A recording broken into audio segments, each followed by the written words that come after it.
Vamos a hablar ahora sobre DNS. He querido dedicarle una clase completa a este tema porque si entendéis los conceptos básicos de DNS, va a facilitar bastante la comprensión del resto de cosas que vamos a hacer a lo largo del curso. Entonces, como ya he comentado en la clase anterior, DNS significa Domain Name System, o traducido al castellano, Sistema de Nombres de Dominios, y lo que se encarga este sistema de Internet es de traducir nombres de dominio, como por ejemplo google.com, a direcciones IPs. Cada dispositivo que hay conectado a Internet tiene una dirección única que se llama dirección IP y ayuda al resto de dispositivos en Internet a poder encontrarlo.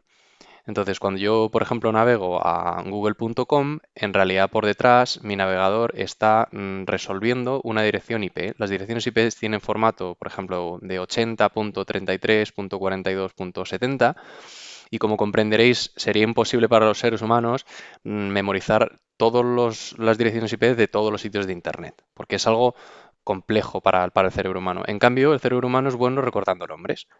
Por ese motivo existe DNS. Al final, por hacer una extrapolación, DNS es como en el mundo real la antigua guía telefónica en la que buscabas el nombre de un amigo tuyo y te decía cuál era el número de su teléfono, pero en la vida virtual en Internet. Busco un nombre de un dominio y por debajo, sin que yo me entere, mi navegador resuelve su dirección IP.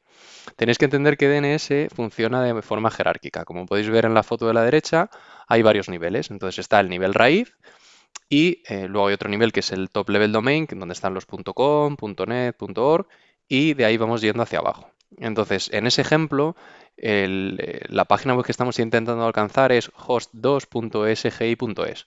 Entonces, cuando nosotros abrimos nuestro navegador y ponemos esa dirección, nuestro navegador primero va a ir a los servidores de DNS raíz. Los servidores de DNS raíz le van a decir, yo no sé exactamente cuál es la dirección IP, pero te puedo decir la dirección de los servidores DNS que pertenecen al conjunto de los .es, el top level domain de .es. Nuestro navegador va a preguntarle a alguno de esos servidores y esos servidores le van a decir, yo no tengo la dirección exacta, pero habla con los servidores del dominio ESGI, que tiene que ser ellos los que tengan la respuesta de la dirección IP para ese nombre de dominio que buscas. Y finalmente nuestro navegador va a consultar SGI y sí que le van a devolver ya la dirección IP del sitio final. ¿Vale? Otra cosa que quiero que entendáis es que hay distintos tipos de registros DNS.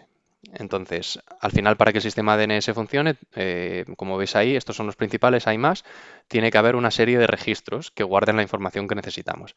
Los registros de tipo A son los que guardan las direcciones IPs, como hemos estado hablando, pero IPs V4.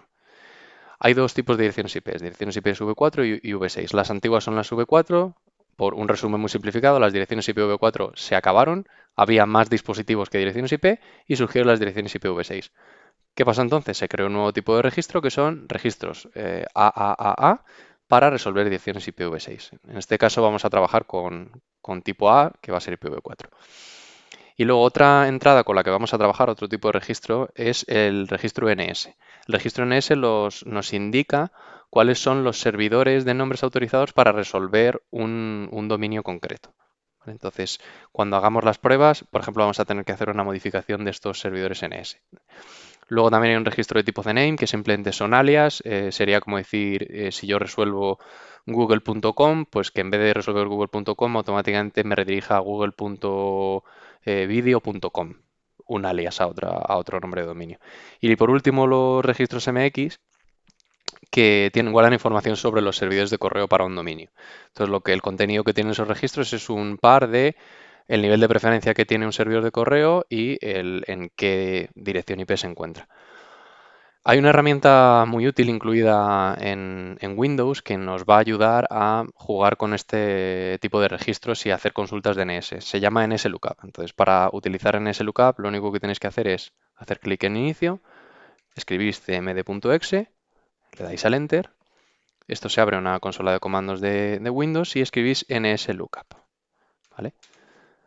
Vale, lo que nos está diciendo es que el servidor DNS que tengo predeterminado me lo está dando los DNS que hay configurados en el router de mi casa, que son los que van a empezar a resolver cuando mi navegador pregunte por un dominio. Y aquí, por ejemplo, podríamos decir, vale, en google.es, ¿en qué dirección IP está? Entonces, finalmente veis que aquí se me da una respuesta diciendo, pues si queréis ir a google.es, su dirección es esta.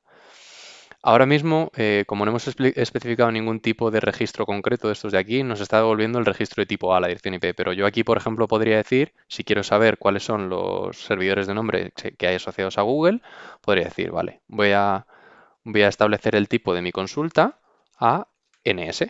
Y ahora voy a hacer lo mismo, google.es. Y si os fijáis, aquí me dice, estos son los 4 name servers de Google, ns1.google.com hasta ns4.google.com. Esos son los que van a responder a tus preguntas sobre dominios de google.com. Lo mismo con MX, type MX y nos va a decir, ¿vale? Google.es, nos va a decir aquí los 4 servidores de correo que tiene Google y veis que son pares de preferencia y nombre de host. Entonces, la preferencia lo que dice es a cuál voy a ir a preguntarle primero. Cuanto más bajo es el número, mayor preferencia tiene ese servidor. Veis que están ordenados por preferencia. Y bueno, nada más, espero que hayáis comprendido los conceptos básicos de DNS y seguro que os ayuda mucho a lo largo de este curso. Y nos vemos en la siguiente clase que vamos a empezar a registrar nuestro dominio. Hasta ahora.